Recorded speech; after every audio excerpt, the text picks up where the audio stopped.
equations, global regularity, in three-dimensional Euler dynamics. Okay, well, thank you very much. So it's a pleasure to be here.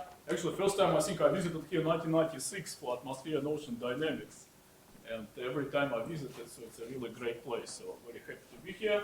So I will talk about highly oscillatory problem for incompressible 3D Navier-Stokes and Euler equations, some very specific problems. This joint work with Anatoly Pavlin, Besim Nikolenko, François Gals, Yoshi Giga. And actually this work started... Can you switch the mic on? Switch the mic. I have to switch which way? On the top. On the top, yeah. The red light should come on. Okay, so it's so here are some papers. Some actually started from 1997, and some which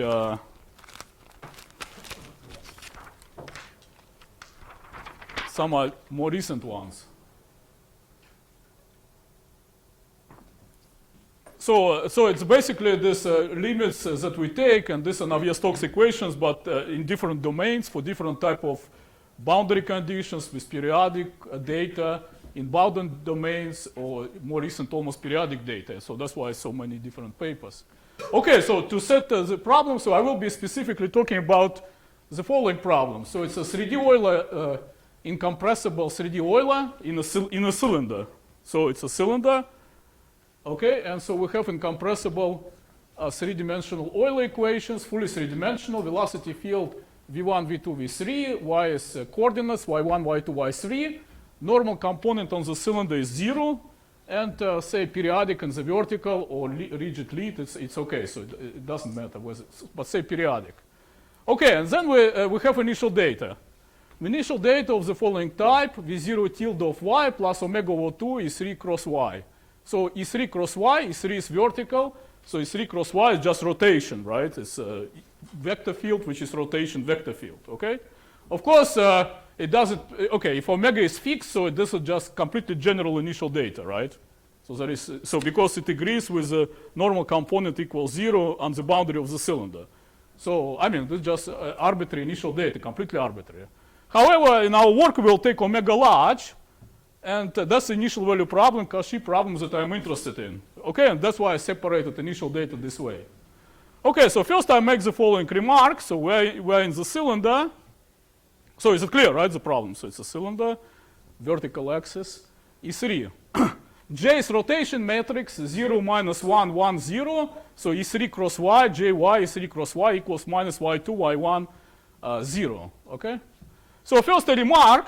So you see we have omega in initial condition, right? And of course, if you take curl of initial data, you see there is curl v0 tilde, and curl of this term omega E3 cross y will be omega E3.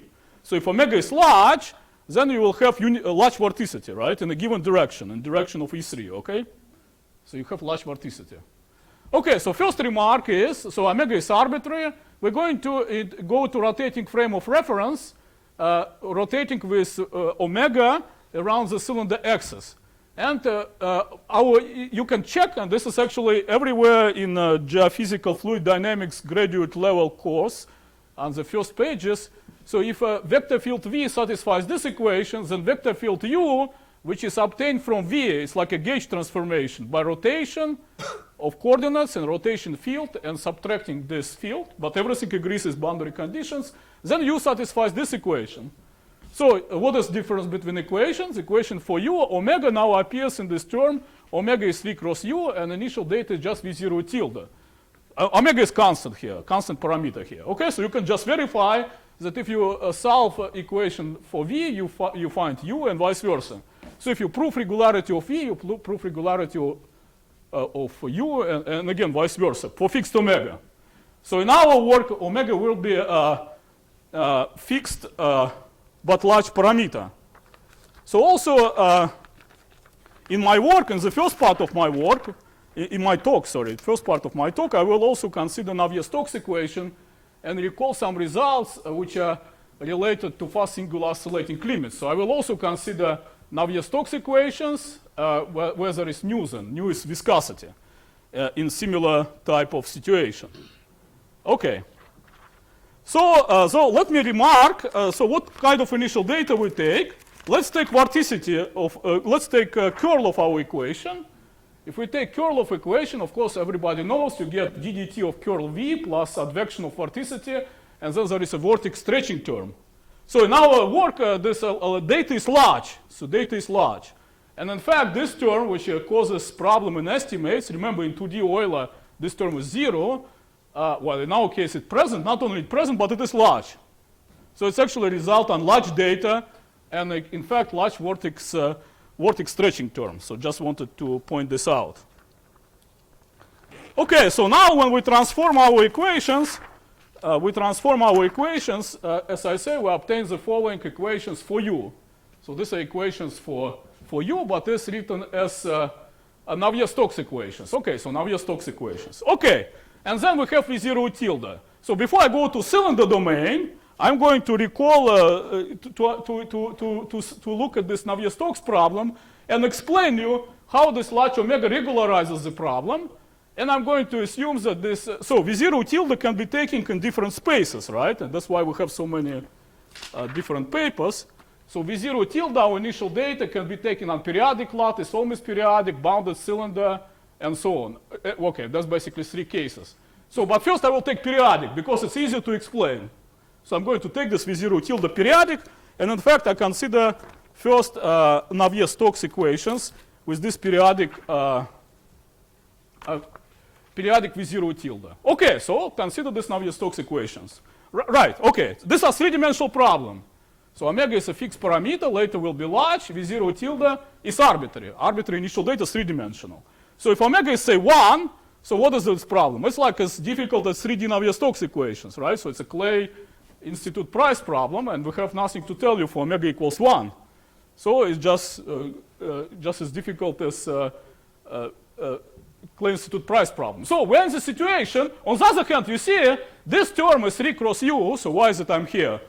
Is 3 cross u, this term is a skew-symmetric term, right? So if omega is a large parameter, you already can see if you multiply this equation by u, whether omega large or small doesn't matter, this term drops out. So it's a skew-symmetric term. But now you have divergence equals 0 condition. In fact, it's a non-local operator. So it's not as simple as just rotation, because u is divergence free. So minus u2, u1, 0. If u is divergence free, then action of u3 on u is not going to be divergence free. You have to apply Leray projection, so it's a non-local problem. And in fact, operator, corresponding operator with projection on Leray projection on divergence-free subspace called Poincare-Sobolev operator. And has very nice symbol related to Riesz operator. Okay, so this is our situation. So working in the situation when we don't even have, so if initial data is smooth, we have local smooth solution. So we don't have global solution, right? So what result do we have? Say, suppose V0 tilde is periodic, just to fix idea. So what result we have? So if omega, so for every V0 tilde smooth, right, we have local smooth solution, of course. And then there is a global weak solution, but it's not known that weak solution is unique. So the theorem is, so there exists omega large enough. So for every omega there is a local smooth solution and global weak solution, but V0 tilde periodic. We work in periodic domain and we work in bounded domains, okay? So I can melt all, yeah, okay, so then we have, so what is the result? So if omega is large, so there exists omega 0, such that for omega greater or equals at omega 0, then this weak solution is global strong solution existing for all time, from t equals 0 to t equals infinity. And this omega 0, so threshold for omega, is independent of the size of initial data in L2. Okay, so that's what I want to explain, and explain how it is related to singular oscillating problems. Okay, so let me introduce notations. So notations that, okay, so I'm going to work with periodic lattices, periodic domain, 0 to pi, 0 to pi, 0 to pi. Now I will have A1, A2, A3. This will be important for Euler. For Euler, I will be varying size of the cylinder, and I will be varying size of boxes, okay? But for Navier-Stokes, A1, A2, A3 are not important, but domain parameters will be important for Euler equations, okay? So this is my periodic lattice. So theta j 1 over j squared, and then we have A1, so theta j are real, and then n and 1 and 2 and 3 are integers. Okay, so first part of the talk is periodic case. Okay, so we write equations in the form of in the Lamé form. Curl u plus omega is 3 cross u, and then there is a viscous term. So okay, suppose there is no force, so we have this equation. Okay, so first I'm going to explain where this oscillation is coming from.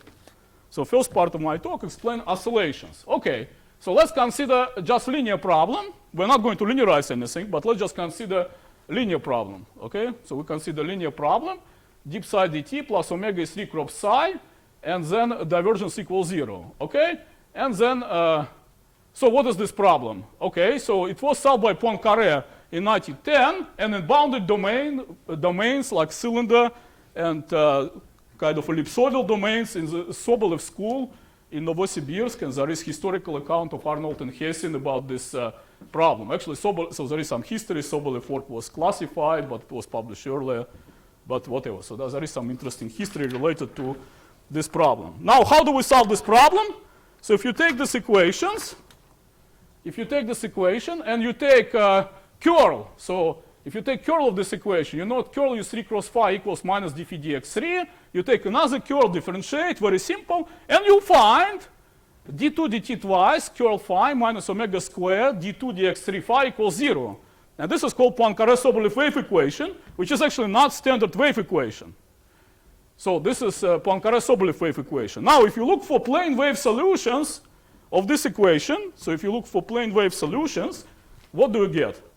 So if you look for plane wave solution, you find that you use e to the ist, e to the in1 x1 plus into s2 plus n3 s3. You find that you find dispersion relation. S squared equals omega squared n3 over n squared. S is frequency. E to the ist. So first of all, you notice that S equals plus minus I omega n3 over n, and this is a symbol of Riesz operator. Okay, and so this is a frequency. And in fact, you notice that it's in fact related to curl. You already can see it here, that this operator, Poincaré-Sobolev operator, projected on divergence-free subspace, actually secretly related to curl operator. In fact, it commutes with curl operator in periodic case or in infinite domain case. So I will show you symbol of this operator. You can compute symbol of operator PJP. So J is just metric 0, minus 1, 0, 1, 0, 0, 0, 0, 0, just rotation about vertical axis. P is a Leray projection on divergence-free subspace, right? Projection on divergence-free subspace. So you can just calculate this matrix peak psi, J peak psi, calculate symbol. You find that it's related to scalar Riesz operators, and you can also exponentiate it, and you also can find symbol of exponential, okay? And then you can see oscillations, psi 3 over psi omega t. So in the discrete case, of course, psi are integers, right? And so you can see this oscillation, psi 3 over psi. So the e to the plus minus psi 3 over psi. So you see it's actually cons, right? So this dispersion relation, conical, right? So it's a zero-order pseudo-differential operator, Okay, so this, so remember now that it's related to Riesz operator and commutes with curl, okay? Commutes with curl. Okay, very good. So, what is the theorem for the equations that I mentioned? So the theorem is exactly this. So let's consider these equations and suppose that we have initial data which is smooth. Then, what is the theorem? Then there's a pure, completely three-dimensional initial data. Then there exists omega 1 such that for omega greater or equal than omega 1 is independent of the size of initial data in L2, but depends on its size, for example, in the H1 norm. Then solutions of the 3D Navier-Stokes equations are regular for all t greater or equal than 0, and we have estimates for all time. Okay, so here's the result. So what I see, very nice, of course, that you will see that u of t is not two-dimensional. So dynamics of u of t is not two-dimensional. Okay, so I will explain you how we prove this result. Okay, and of course, if you have result for u, then we obtain result for v, where v is related to u. V is related to u by this rotation transformation. So v related to u by this rotation transformation. Okay.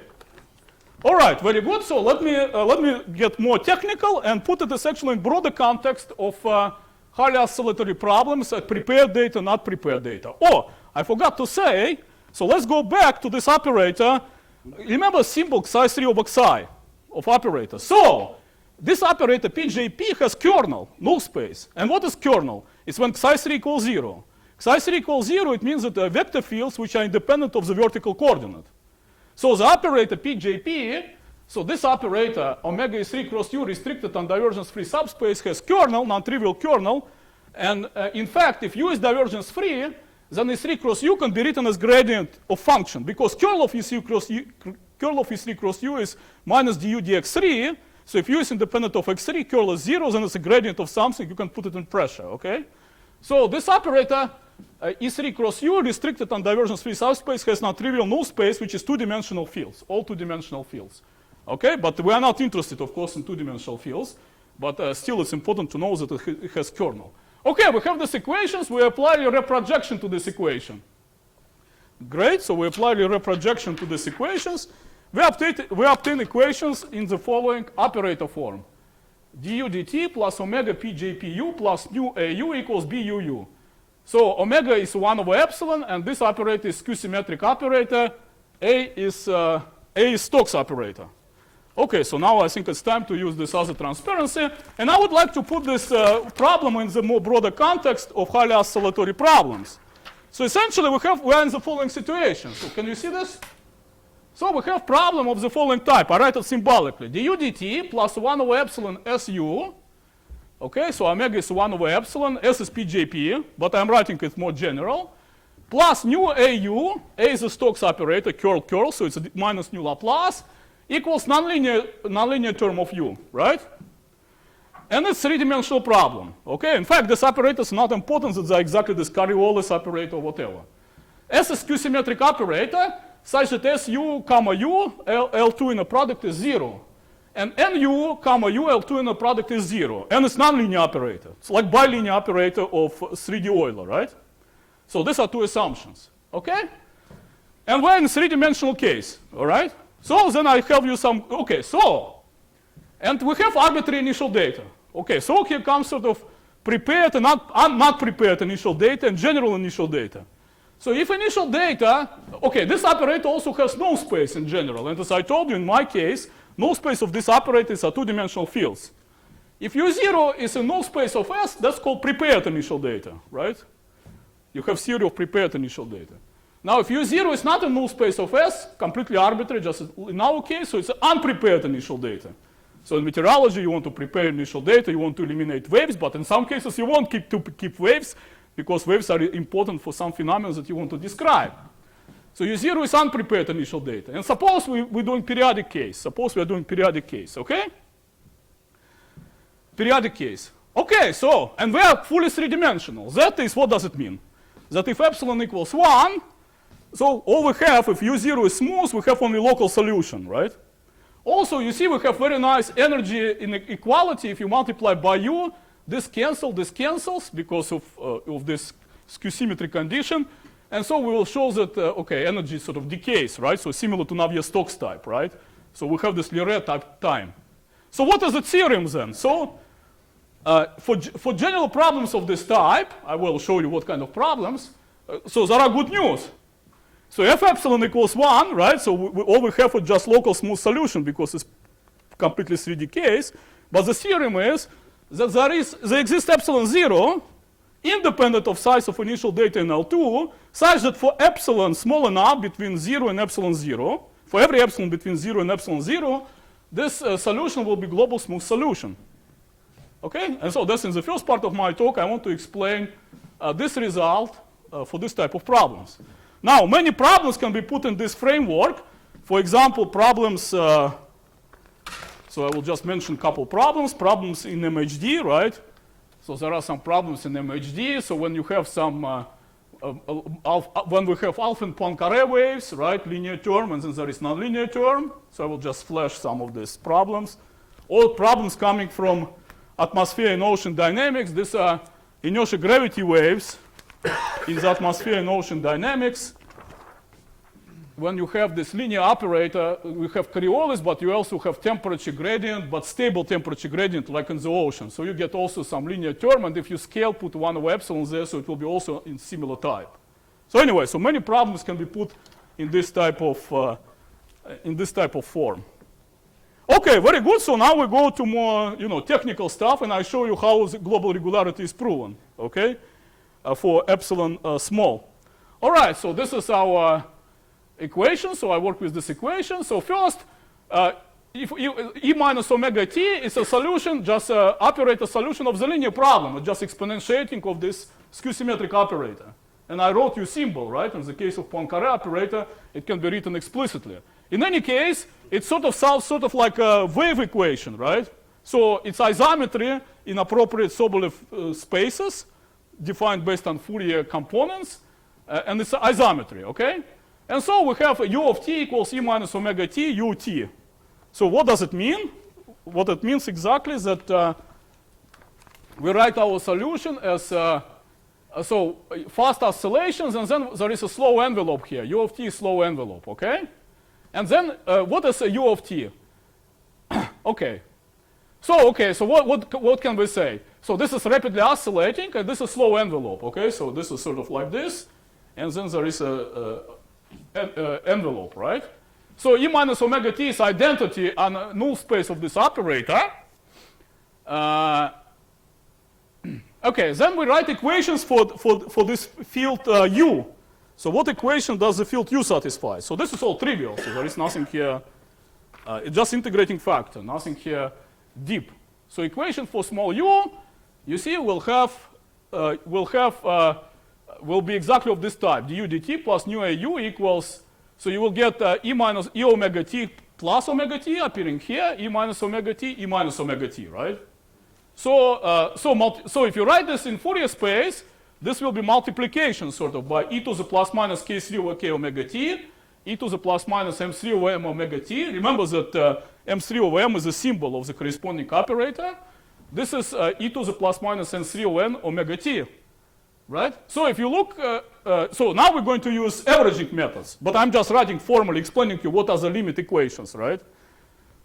Limit equations. So I'm explaining it formally. So we're going to separate fast and slow. So we're going to separate v tilde. We're going to define averaged bilinear term for fixed t as limit omega goes to infinity 1 over t integral from 0 to t b omega s vv ds. Okay, and then what does it mean? It means, so what happens then, this is just formal, okay? And then after that will come theorems. What it means that interactions in the limit equations, in the limit resonance, interactions will be reduced to resonant manifold, okay? So interactions will be reduced to resonant manifold plus minus k3 over k plus minus m3 over n plus minus n3 over n equals 0, okay? So these are our limit resonant equations. So limit resonant equations are fully nonlinear equations, but interactions are reduced to this manifold, okay? So interactions are reduced to this manifold. Now, what is the strategy of proving global regularity then? Strategy of proving global regularity is the following. So you guessed it, is actually proving the most difficult part is to prove global regularity of the limit resonant equations. Okay? So I already defined you b tilde of the limit resonant equations. So we have dw dt plus nu aw equals b tilde ww. So b tilde is just nonlinear term, but with interactions restricted to resonant manifold. Okay? And this phenomenon of restricting interaction to resonant manifold is a general phenomenon for highly oscillatory problems. So for any, it's a general phenomenon that you will get a limit problem, nonlinearity, you will get restricted to a resonant manifold. So there is a constraint for interactions. Okay? And the challenge is to prove that these equations with restriction on resonant manifold have global strong solutions. Now, if it is proven, and I will show you how to prove it using restricted convolutions lemmas, then the remainder will be clear. Because, you see, we have the following representation. We have u of t equals e minus omega t ut. But now instead of U, we're going to replace it by W, which is solution of this limit resonant equations. So solution of the limit resonant equations. So now if I can prove that this W is smooth, and this is the most difficult part, okay, then I will have to, then after that I need to prove averaging theorem. I need to show that the difference between U of t minus e minus omega t W of t in H alpha goes to 0 as omega goes to infinity. Okay, and I need to prove this only on interval 0 t, in fact. I need to prove the strong convergence on interval 0 t. Why is that? Because for Navier-Stokes equations, you see, so okay, here we're doing without force, so there is a Lyre time. So problem of global regularity of 3D Navier-Stokes equation is actually a problem on a finite time interval. Clay Institute price problem is problem on a finite time interval. So why is that? Because Lyre proves that there exists some time, will be some time large enough so that H1 norm will be small. It's coming from energy equality. And then if H1 norm is small, then there will be global solution. So to prove global regularity, we need to prove it for time greater than Lyre, so-called Lyre time. So we're going to take t, which is greater than t Lyre, and t Lyre is independent of omega, basically because of skew symmetry. Okay? And then we define our average resonant equations on interval 0 capital T, where t is greater than t Lyre. Okay? And in our limit resonant equations, we have interactions on this resonant manifold. So our nonlinearity in limit resonant equations are restricted to this resonant manifold. Again, this phenomenon is general, and it happens in all highly oscillatory problems. Okay? Now, because nonlinearity is restricted to resonant manifold, we're going to gain 1/2 when we deal with limit resonant equations. You see? So now, good news. The point is that you will gain 1/2 in estimates of your nonlinear term for small epsilon. So let me show you. This is exactly our lemmas on restricted convolutions. So we have our problem. We have dw dt plus nu aw equals b tilde ww. But now b tilde is restricted. So let's write it in Fourier. Okay, let's write b tilde ww in Fourier. Okay, fine. Let's write it in Fourier. We have dwn dt minus nu n squared wn. I'm just trying to explain in a very simple periodic case. So this is due to viscosity, and then there is this nonlinear term, right? QKMN doesn't, you know, this coefficient wk dot gradient, all this stuff. But then there is a constraint, plus minus k3 over k, plus minus m3 over n, plus minus n3 over n equals 0, right? Because you see, other terms will be for the epsilon, because, you know, if you integrate by parts, average, they are small. Of course, all this has to be made rigorous. So now, if you think about these equations, what is the structure of these equations in Fourier space? You don't have three-dimensional sum now. So before, for epsilon equals 1, you have three-dimensional sum here. K and n are three-dimensional vectors. But now look at your sum. Fixed n. You know, your equation is labeled by n, right? Fix this n. You have convolution. K plus m equals n, that's fine. You substitute this convolution. But now, what is your sum? You fixed n. So your sum is with respect to k1, k2, and k3. Before, it was sum with respect to k1, k2, k3, no restriction. But now the sum is such that for fixed k1, k2, you have to find k3 from this relation, right? Now, this relation for this case has 16 solutions, not more than 16. So if your limit resonant equation has the structure, you gain 1/2 in estimates of your nonlinear term. Okay? So is it clear, right? So the structure is such that you sum with k1, k2, they're all independent, right? So k1, k2. For every k1, k2, you have k3, but maybe 1,000 or million, but it has to be uniform, right? Finite number of k3 modes, vertical modes, this vertical wave number. You change another k1, k2, so another fixed number of modes, and so on, right? So this is the structure of the limit resonant equation. Now, again, this phenomenon is general and appears in all highly oscillatory problems. That actually, for all problems of this type, you get this kind of phenomena when you consider the problem in bounded domain. No, but for small epsilon. Of course. For small epsilon. Epsilon 1. The resonance condition will be more complicated because you will have. For small epsilon. For epsilon between 0 and epsilon 0. Yeah. Yeah, but if there are some others, so you can move a little more. Yeah. So I've just. Okay, so now, well, how do you prove global regularity? Well, you know, you use energy method. Proving global regularity of solution of these equations, you first multiply by W, integrate by parts, you get energy equality, and then you have second time you multiply it by Laplace W, or AW, right? AW, and then you need to estimate B tilde WW, this is just your nonlinear term, AW and L2. And then you can prove, that's exactly, that the following inequality holds. For B tilde, with this restriction, less or equals than constant, norm of W H1 squared, norm of W and H2. And this is the same inequality that holds for 2D Navier-Stokes with Dirichlet boundary conditions. After that, you just repeat what already was done, okay? So that's how you prove global regularity. Now I have to explain you how to prove this inequality. So you have to work, so basically you have this highly oscillatory operator, right? And you have to prove that you get a better estimate, you see?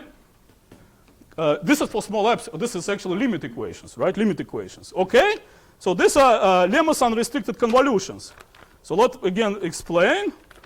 So you have the following situation. You have nonlinear equations. 3D case, you have no connections between K and M except convolution. 2D case, K3 equals M3 equals N3 equals 0. And then in highly oscillatory problems, you have a constraint, resonant constraint. Again, doesn't matter what constraint, you get this result. All right, so now you start estimating B tilde WW AW. You get just, you just do the standard stuff. You get chi, but how now we get chi, which is characteristic function, 1 or 0, depending on resonant constraint, okay? And then, if there is no chi, then the best you can do, K and N are three-dimensional. K plus N equals 0, three-dimensional, less or equals than constant. Norm of U in L2, norm of U in H1 half, norm of U in H1. This is the best you can do if there is no chi. However, if there is chi, which is characteristic function, you gain 1 half. Instead, L2, and then here you can H1 half squared. Okay? And this H1 half squared exactly gives you estimates that I mentioned. Okay? And then you obtain global regularity.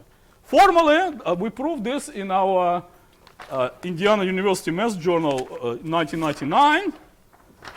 So this, so to put it all nice, you have to a little bit work hard. Actually, you have to do Littlewood periodic decomposition. So I'll just briefly tell you what the result is. These are actually a whole host of lemma's unrestricted convolutions. How to estimate this type of convolutions. It's basically like this. So you have to verify condition, basically kind of on dimensionality. So chi is characteristic function of some resonance set.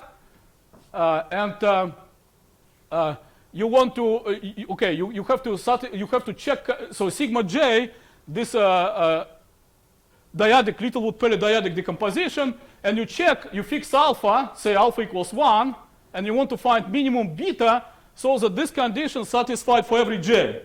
Okay, so this conditions that you check. So say you take alpha equals 1, sigma j is a shell between 2 to the j and 2 to the j plus 1, and you verify this condition. So, and in the case of a three-dimensional case, so if it is verified, then you obtain this kind of estimate.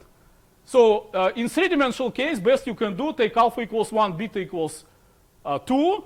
But in our case, we can take alpha equals 1 and beta equals 1, and you can verify it. And so if you have this, then you can prove,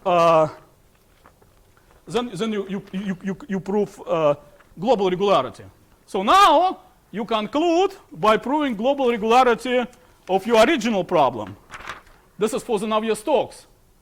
So how do you conclude? So I prove global regularity of field W, right? So remember I did this integrating factor. Actually was mentioned many times in the context of numerics in many nice talks today. So, and then I obtained these equations with rapidly oscillating coefficients. Then I averaged these equations, and W was solution of averaged equations with these rapidly oscillating coefficients. And I proved that it is globally smooth. And then I picked T, which is greater than T Leray, large enough. And on this interval 0 T, I prove averaging theorem. I prove that U of T is approximated by E minus omega T W in strong norm. And this goes to 0 as omega goes to infinity. So after that, we have then global regularity results. So are there any questions about this part? So this was Navier-Stokes part. So good news is that if you have highly oscillatory problem of this type, so as epsilon small, you gain 1/2, and it is enough in three-dimensional problem to get global smooth solution existing for all time. Okay, now I go to actually main part of my talk, which is 3D dynamics of the 3D resonant Euler equations.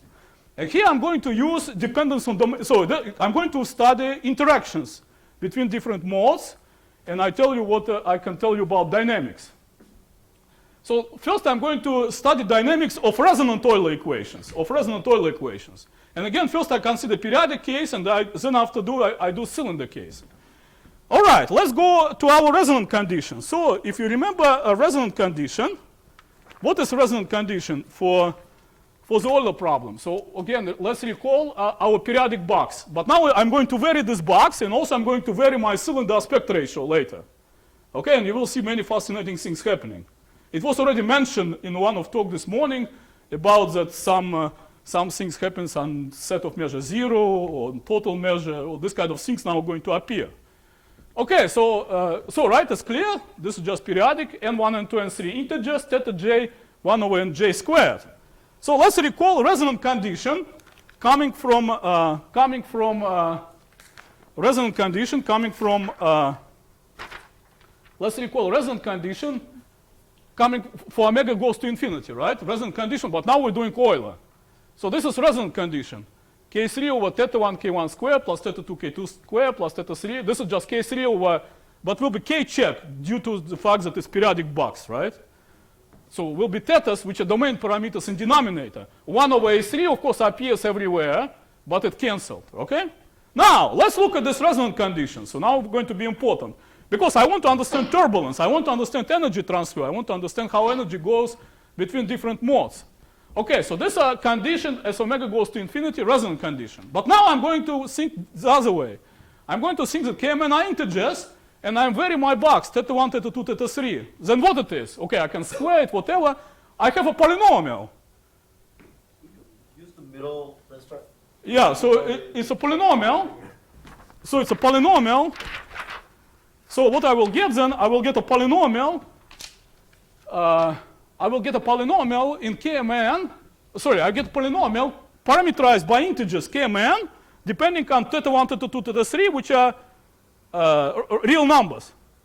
Now, what are these? And this polynomial is homogeneous in theta 1, theta 2, theta 3. So I can, without loss of generality, I can check one of them, theta 1 equals 1. Then what do I get? I'll get algebraic curves. So I get algebraic curves. So then I have these different interactions. Okay, what are interactions? K3 equals M3 equals N3 equals 0. These are 2D interactions. No problem, easy, right? Right, it's satisfied, of course. And remember that K3 equals 0 is in my resonant manifold, in my null space. Then there are interactions, K3 equals 0, but M3 and N3 not 0, right? And then there are interactions, K3, M3, N3 not equal to 0. K3, M3, N3 not equal to 0, right? This is the most difficult interactions, this interaction between 3D modes. 3D interactions. 2D, 3D, and 3D interactions, okay?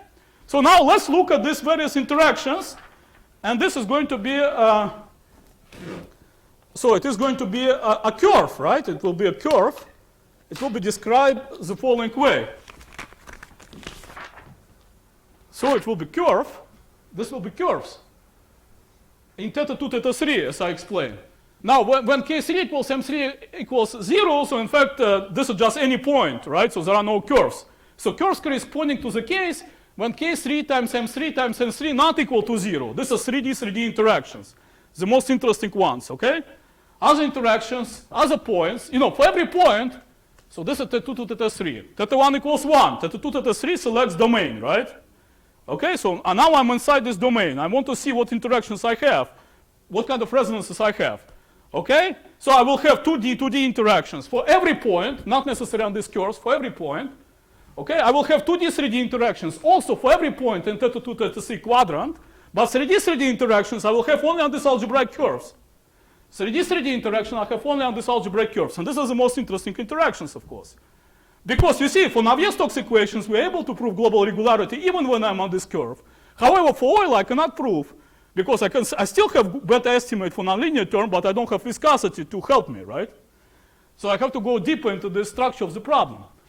So now you have curves that are parameterized by Kmn, which are integers. So we have, of course, 3D interactions on the set of what? Measure 0, right? On the set of measure 0. Now, it turns out there are two types of curves.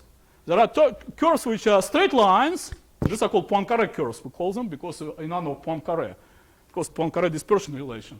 And thus there are really curves when this polynomial does not break into subpolynomials. Reducible and irreducible curves. Okay? Now, if I'm not on any of these curves, and then there are what type of interactions? 2D, 2D, 2D, 3D, and 3D, 3D. If I'm not on any of these curves, okay, the term 3D, 3D interactions, which is the most difficult for Euler to estimate, is when I'm on some of these curves, okay? If I'm not on any of these curves, then this term is 0, and my equations actually split into equation for two-dimensional vector field, actually split into equation for two-dimensional vector field, corresponding to vertical averaging. So you can actually solve the problem by solving barotropic initial data, and then solving problem departure from barotropic initial data, which is baroclinic. And this is operator splitting, projecting on the null space of this operator, oscillating operator, okay? So remarkably, actually, it commutes with vertical averaging, okay? Another little theorem, yeah. Commutes with vertical averaging. Now, if I'm not on any of these curves, that my equations become just equations of this type, and then the 2D equations, of course, have smooth solution, and this equation have a smooth solution. So, what we have then, we have the following result. So we have the following result. Oh, now, so another, of course, thing is, if I'm not on any of these curves, there is a conservation law. You see, it turns out that if I'm not on any of these curves, that the following quantity is conserved. So now we're going to turbulence. You can prove that what is conserved is vertical shear. So ddt of dw perpendicular dx3 squared equals 0. So what it means that energy can transfer only modes of the same size. There is no transfer of energy in the vertical modes. You cannot transfer energy from large scale to small scales. And this is the only way you can get blow up. However, if you're not on these curves, then you lose this conservation law. So if you're not on these algebraic curves, then you lose this. So if you are on algebraic curves, you lose this conservation law. Now, there are various points, of course, here. Now I want to be, okay. So first I'm going to formulate simple theorem. So suppose I'm not on any of these curves. Then we have regularity. So if my domain parameter is such that I'm not on any of these curves, then all the Euler equations have a smooth solution. Well, it's not surprising, right? Because we get this less interaction. So the result is like this, but this is not any more interesting. But it is, so it's a four cylinder. So if HOR is not in K star, which is a discrete set, okay? This I'm formulating for the cylinder. Suppose aspect ratio doesn't belong to some discrete set K star. It's like in periodic case, you're not on any of these curves. Then we have the following result. So you give me time, T1, okay? And you say, and you give data, then I can find the omega 1. So such a solution will be smooth solution on long time interval 0 T1, okay? Basically, with omega, you can extend solution to arbitrary large time interval, okay? So this is a case when HOR is not in K star. So now, I want to take HOR in K star. And this is the most recent and most interesting part. So it's dynamic of Euler when HOR in K star. You see, you have these resonant relations. Remarkable thing is, for some aspect ratios, we can prove that limit resonant equations split into finite dimensional dynamical systems. Okay? Now, if you say, okay, finite dimensional I'm talking about limit resonant equations, right? Okay, split into finite dimensional dynamical system. What are they?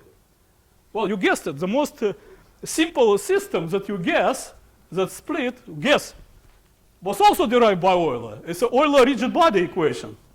Okay, so first I have to write energy, helicity, and entropy. So now I want to obtain special solutions of 3D Euler in the cylinder. So let me remind you, energy, helicity, and entropy. Energy, helicity are conserved by 3D Euler, but entropy is very interesting quantity. So it's not conserved, and you want to transfer energy from large scale to small scale to increase this entropy. So now I'm going to construct various solutions. I cannot prove blow up of 3D Euler, but I can construct various solutions of 3D Euler of the following type. But before I construct them, I show them. Okay, maybe I show you what the solutions are, and then I formulate theorem. Okay, what are the solutions? The solutions are written on the basis of curl operator. Okay, so they are written basically on the, so I have little time, right? They are written on the basis of curl operator.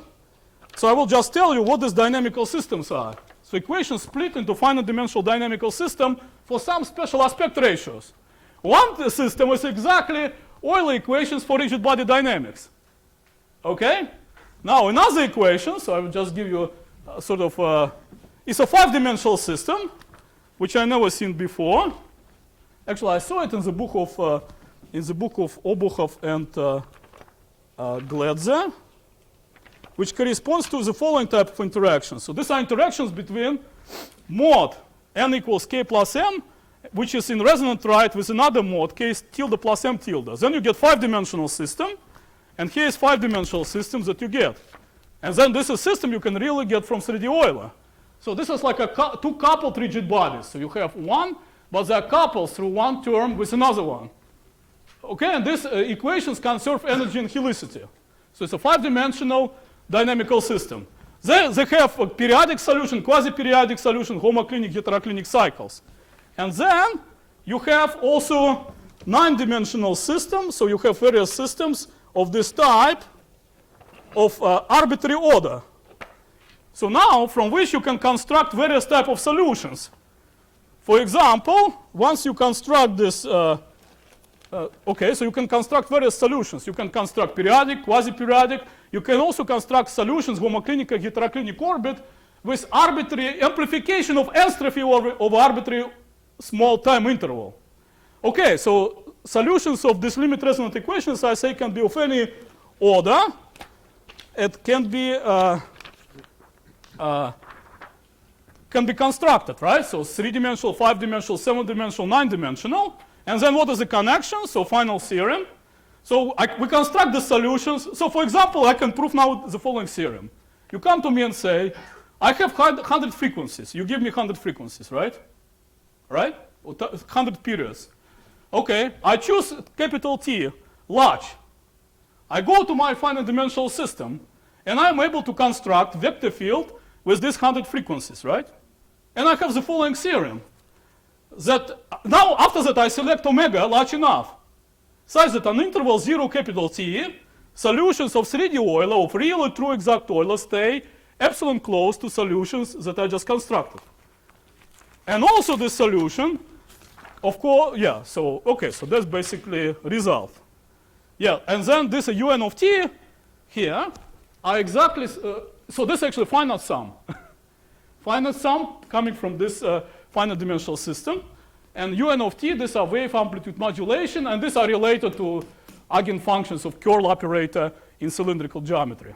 I also can construct solutions which transfer energy with arbitrary large amplification of entropy on arbitrary small time intervals. So here are solutions, for example, of the limit resonant equations, and the theorem is there is a solution of 3D Euler which will stay epsilon close for sufficiently large omega, will arbitrarily close to this stuff. Okay. Thank you.